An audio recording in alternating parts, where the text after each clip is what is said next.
Eliza's Journal Entry 11. It is with some relief that I report we are starting to make progress. I, for one, was able to buy some well-needed supplies in Shadowbrook, and though I did not go far, I felt as if I had accomplished something. The blacksmith had some torches that I hope, by their light, will keep the evil at bay. Dr. Edwards thought it best to spread our search further and traveled to the old woods. While there he discovered that the cultists had indeed been about. They had created some sort of rune-covered arcane circle. To what nefarious purpose I can only imagine. However, they left behind an ancient tome, no doubt, used for the creation of the circle. The doctor took it and found it rather enlightening. Lucy lingered with Jack, her loyal servant, at the abandoned keep where she found a satchel of scientific tools. While she was not as capable as the doctor, she found them useful. Our fearless warrior, the Scarlet Shadow, once again did battle with evil, driving back some horrific monster. We are refreshed and full of zeal. Our hope and spirits renewed, we are trudging forward to help the town and uncover the lair of this unspeakable evil. Hey everybody, it's Doug here, Doug Mystic Eye on Board Game Geek, bringing you our 11th episode of our playthrough of A Touch of Evil, where we are hanging in there. Don't have any particular corrections that I recall from last video. I might have had a couple, but I've lost track of them. So we're going to get started and take some turns, but first, I got to do a little bit of a shameless plug here. This is my role-playing game published by Rogue Genius. As you can see, my name is in it. There we go, by my buddy Ken and myself. We produced this. It is the hard copy. It's also available in PDF from RPG Now, but this is our post-apocalyptic Fall of Man RPG. And I don't want you to forget, in both hardbound and softbound, The Awakened, I also wrote in this. Check it out if you get a chance. This is the hardbound copy of it. You can see my name in here amongst some other cool names. There's me right there. Kevin Culp, you probably recognize that name. You probably recognize several of these names if you are reading D&D books and things like that. Ed Greenwood's here. Anyway, really cool stuff. And that's my shameless plug. Other than that, go to DougMysticEye.com. Check it out. Keep my blog a little bit up to date. Not as up to date as I'd like to, but I'm working on that problem. Anyway, let's get started with our game. And we're going to start, I think the first player this turn is going to be Eliza, the Witch Hunter. She is here in the blacksmith where there's a bunch of stuff. Oh, I can get rid of these. These are no good anymore. And we're going to take her turn. So let's get started. Okay, here we are with our Witch Hunter, Eliza. Let's see what she can do. Yeah, she is going to do some good stuff, I hope. Not with a 1, she's not, but that will give her another event card. I've been rolling 1s a lot for movement. We're just going to get started with this right away. Oh no, Duel of Honor. Play immediately. You're challenged to a Duel of Honor by one of the locals. Make an honor. 5+ test. Gain 2 investigations for every 5. This is the wrong person to do this with. She has got the worst honor of all the heroes. She's got a whopping 2. So, looking through my cards, I think there was something that allowed me to boost honor or something like that. I'm trying to remember. Intuitive Hunch? Nope. Honorable Gesture. Played to any hero or town elder for +2 honor for the rest of the turn. We're going to play that. So she's going to have a 4 honor. There, that is the card right there. And we're going to get to that and play it. So that card has been used. I knew I had something in there. And then we're going to fight the duel, but now with 4 dice instead. That is a much better deal. Because I just don't want her to get wounded. She can take D3 wounds. Now she's going to gain 2 investigation for every 5. Oh, she got 2 of them, so that's 4 investigations. Wow. What a whopper turn for her already, huh? And that was her event card. Here's a 5. She has 3 currently, so now she's got 7. So I took one back from her. And now I think, well, heck, you know, since she can't really go anywhere, and she doesn't really have, she has 1 town item. I think she might, she could go over here and try and increase her spirit. Again, that's an honor test, so I don't think so. I think she's going to linger. She's going to linger here. So let's roll and see if she gets attacked. Oh, man, I don't know. I think these two were in the doctor's office here. I rolled a 5 if you didn't see it, so I think you did. Anyway, I rolled a 5, so she did not get attacked. So what she's going to do is she's going to use her cunning. It doesn't really matter. Cunning or spirit, 3 dice, to try and gather up these investigations before she goes back to the blacksmith to purchase some things. Well, she got 1 of them, so that's better than none, I suppose. But anyway, let's get the town items now. Just so you know, I didn't really want her to get stuck there, but with the roll of 1, what else can you do? I could have had her go fight the drowners, but she didn't really have any weapons, and I'm hoping that's what we get here. Silver shot, that might be useful, but it's 10. I don't think she has 10. An old map is also useful, and a horse. Well, let's take a look at the old map. What does it do? It's not... Oh, +1 honor. +1 honor, and instead of moving normally, discard the old map to move to any space on the board. Let's do that. That seems useful. Okay, well that is it for the town item deck, and also it for Eliza's turn. That wasn't a bad turn at all. She does have to buy that, actually, so it cost her, the old map cost her a whopping 2, and she is done. Now we're going to move on to Dr. Edwards. Dr. Edwards is here in the old woods where he got that phenomenal book of witchcraft. I think this, I don't remember where he got it. Let me see, where is it? Yeah, the old woods. Okay, anyway, let's roll for his movement. And I remember he has his riding hat, so he gets to roll 2 dice, and we get to pick the higher of the 2. That's no good. I think we get to pick the 2, so I think if he's going to roll a 2, he might as well roll a 1. And gain an event card, right? Let's hope it's not another crazy event card like that. What do we get? We get avenge the fallen play during a fight round to gain +2 fight dice for each dead town elder and each hero that is currently KO'd. Okay, well that's going to go in our pile, our unlimited pile. Okay, and I think he's already got a item from there, so he's going to move 1 somewhere, I guess. He can move to the crossroads, and you can roll a d6. Yeah, he's going to move 1 to the crossroads right here. See, it says roll a d6. On a 3+, draw an event card. On a 1 or 2, draw a mystery card. Let's do that and hope it's not a mystery card. A 6. It is not. So he's going to get another event card, and he's heading to the crossroads, thinking about moving into the Echo Lake area. Holding back the darkness. Play to add a resolve to a town elder. Oh, I remember what I did have a correction that I had to make. I had to take a resolve from the town elder, Lady Hanbrook, who had the lowest honor. So I'm taking her resolve token back for right now. But this allows us to add one. I'm however not going to do that because it also allows us to cancel a mystery card. And that is much more important to us right now. Unfortunately, though, that is the whopping turn of Dr. Edwards. He did not do much. He doesn't have enough investigation to buy a secret from the elders or anything like that. So he's going to pass on that. That's all he's going to do. So now we're going to move to Lucy Hanbrook, who is in the abandoned keep still. Well, here's Lucy. Now, I think she does have, yeah, she got the stable boy, I think, from there, right, from the abandoned keep. Yeah, so she's got her abandoned keep item, but, oh, actually, she's got 2 abandoned keep items, so she has got to get out of there. Let's see what she rolls. Are you kidding me? Oh, brother, I tell you, 3 ones for movement. That's just brilliant. And what do we get now for an event card? Let's go to the event deck and draw one. What do we get? Boom. Let's see this one. Ritual protection. Play during a fight round to make a spirit or cunning 4+ test. For every 4+ roll, you gain 2 investigation and prevent 1 wound to any town elder or hero. I like that. We'll put that in our pile.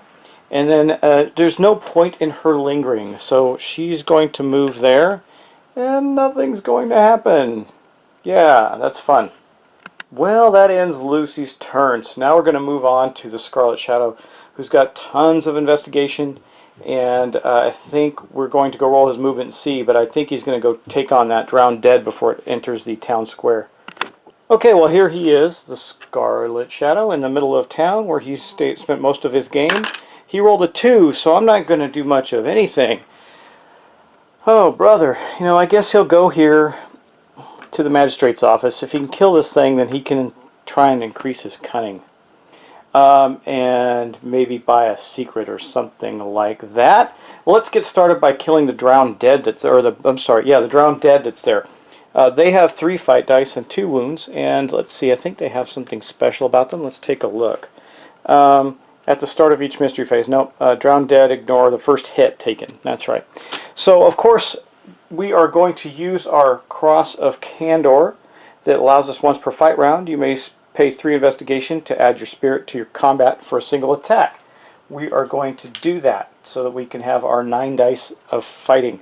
There is his 3 investigation that we're spending, and I'm going to gather up his dice. There's 2, 4, 6, 7, 8, 9. There we go. 9 dice, guys. Got it right here. Let's hope he can kill this thing in one shot and not get hurt. Boom! Well, he did. He got, well, so, oh wait, he didn't actually. They ignore the first hit. Well, they only have 2 wounds, so he actually did kill it. Boom. But it is going to get to attack him back. So he killed the Drowned Dead. Let's see what it does back to him with its 3 fight dice. It does nothing. So it did not hurt him in any way. He killed it. It is off the board, and he is going to get another 5 investigation. Let me grab that. And boom, he is investigated out like crazy.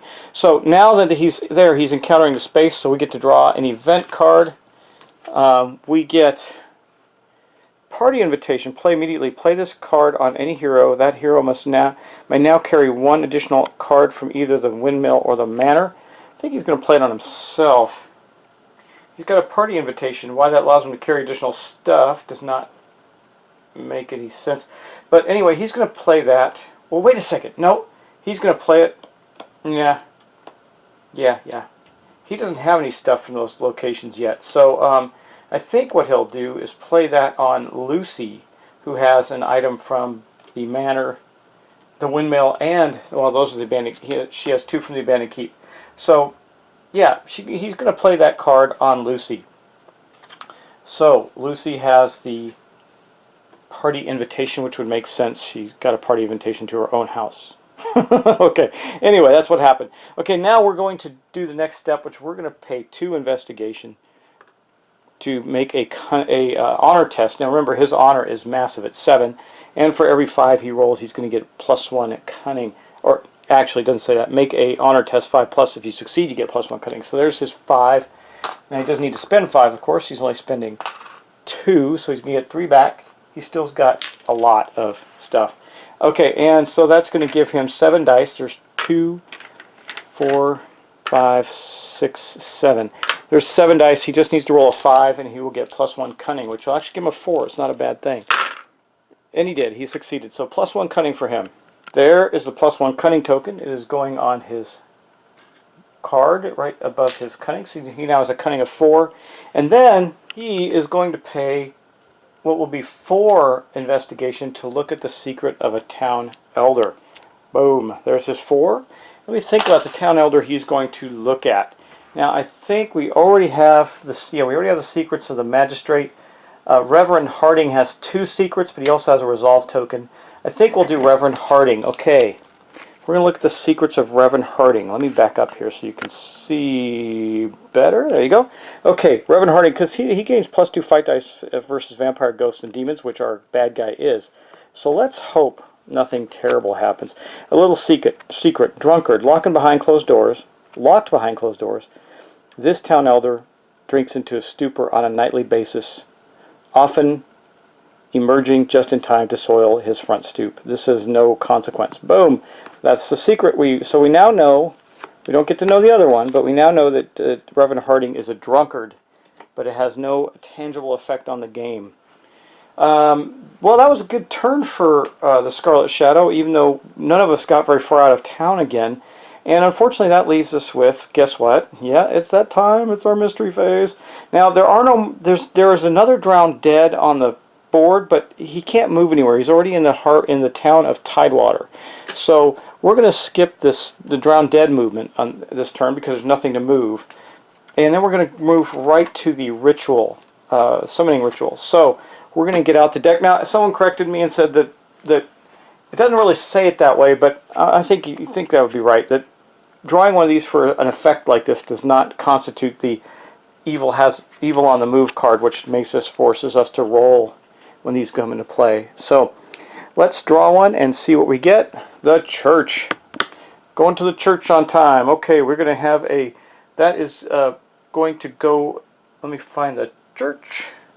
And, oh, right where nobody is. That's good. Okay, so the summoning ritual is going on the church here in town.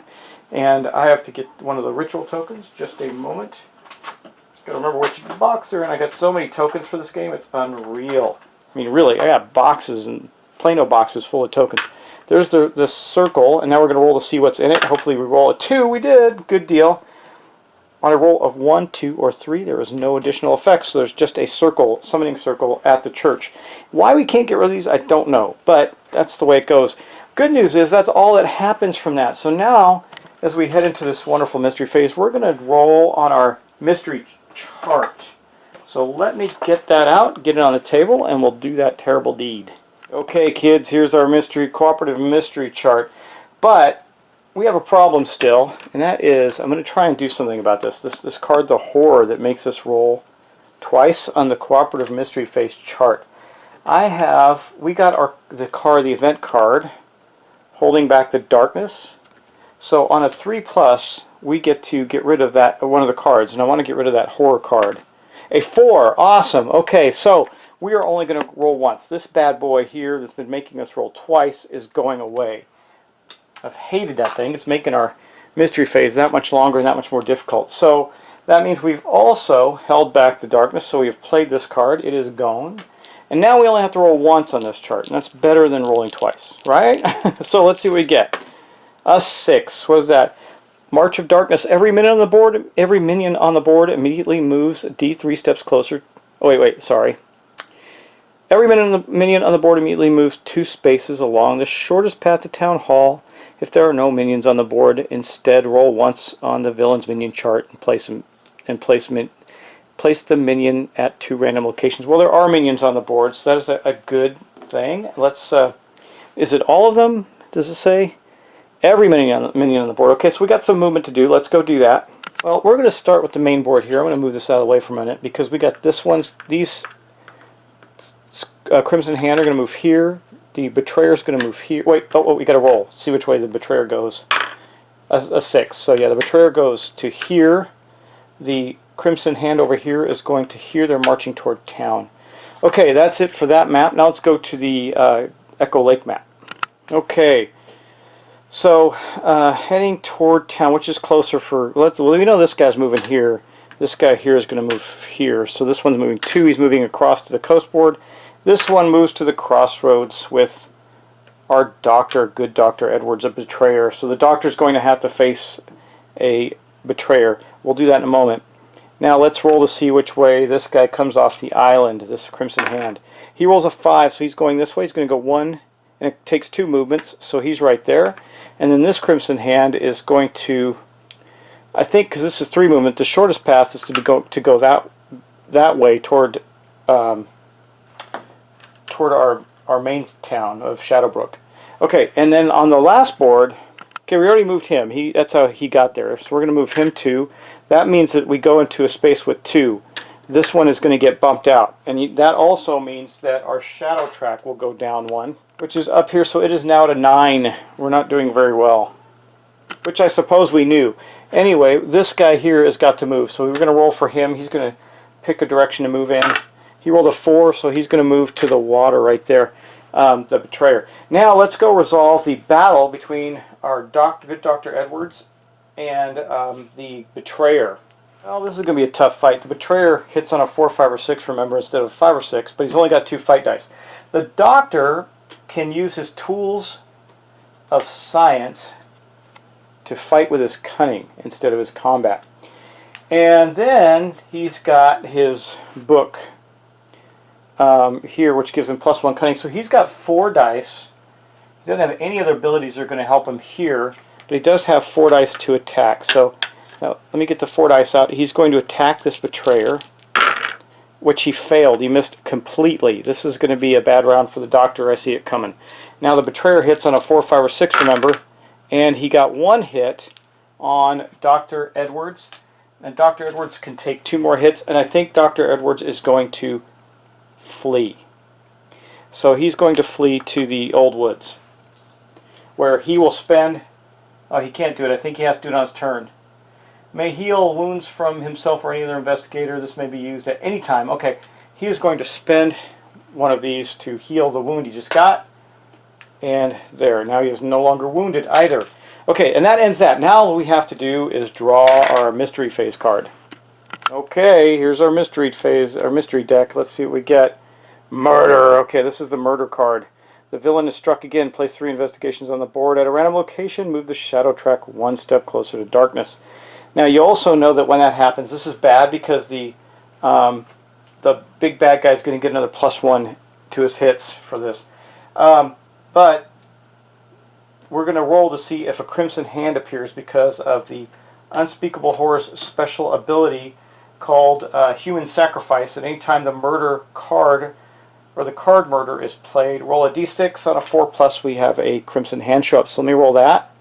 We do have one. So whatever location this is going to be, it is going to have a crimson hand on it. So got one of them out just to be ready, and then we're going to get the location deck out, and boom, the old... Oh, really? Okay, well... Okay, well, them's the breaks, right? So they're chasing Dr. Edwards, because the reason I said, oh, really, is because Dr. Edwards is, of course, in the Old Woods. So, I put the 3 investigation there. I am now putting the crimson hand there. We'll move over to there and deal with that. Okay, so here he is. Now again, he's got 4 dice because he gets his Tools of Science in the book that gives him +1 cunning. So he is going to have to do at least 1 fight round with these guys. Remember, they have 4 wounds, so he'd have to get really lucky to take them down. Let's see what he gets. Well, he got 2 wounds. See, that's actually bad with the Crimson Hand because they get tougher as they get hurt. But anyway, he did suffer them 2 wounds. Now they are going to currently roll 2 fight dice. Let's see what they get. And again, yes, okay, let's see what they get. Oh, well, there's 2 dice right here. We'll just take these. Boom! A 5 and a 1. So they did wound the doctor for 1. Now, again, it says, his field medic says, oh, except during a fight round. So he cannot do his healing during a fight round. So do I take a chance with him? Because they're going to roll 4 dice next turn. They have 2 wounds. Does he run or does he fight?